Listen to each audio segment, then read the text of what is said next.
Hi, I'm Ryan, reporting for Kids First. Today I'll be interviewing Sean Anders, the director, John Morris, and Brian Burns, the screenwriters for the new movie Daddy's Home. Luke, I'm your father.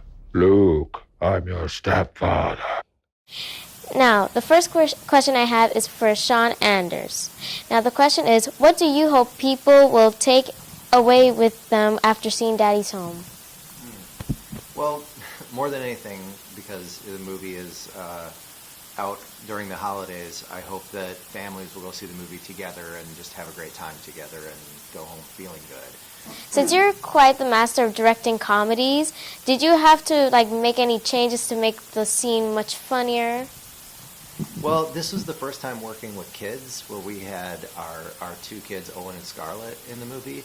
So John and I spent some time in prep working with the kids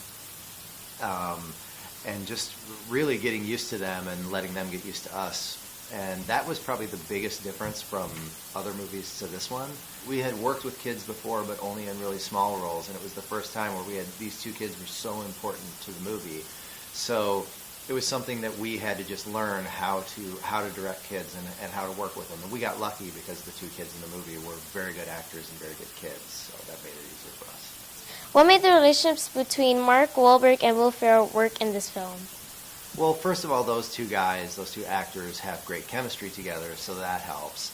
But I think the fact that they're so different, that even just you put the two of them next to each other, they look different, they have a different vibe between the two guys. The two characters are so different. Will being, kind of the sweet stepdad who is, he's the more kind of, nonviolent kind of stepdad, and Mark being the tougher, the rougher, tougher, kind of father. I don't know, just the differences between the two guys, that they complement each other really well. The next person I'm going to ask is Brian Burns. Now, my question is, what inspired you to write Daddy's Home? Well, it's based on a real-life experience.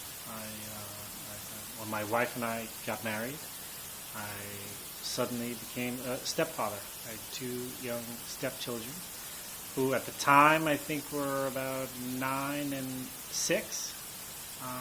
But I also, because we had come together and we now are a blended family, I now was in an instant relationship with their father. And he and I didn't always see eye to eye. And sometimes we had different ideas on the best way to parent. Like, for instance, I put up on the refrigerator once a chart for doing homework and getting good grades, and if you got an A, you got a star.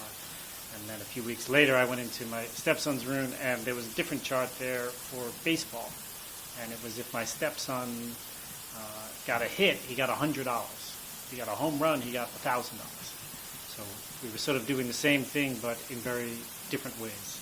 And then eventually, over time, he and I got to a place where we were able to work together. Once you knew Will and Mark were on board for this film, who were the next people you wanted in this film? That's a hard question. You stumped me. We wanted Linda and Hannibal, and we got them. One of the coups was we got Thomas Hayden Church. He's very funny in the movie. And then my final question for you is, what was your favorite scene in Daddy's Home, and how did it come about, if you knew?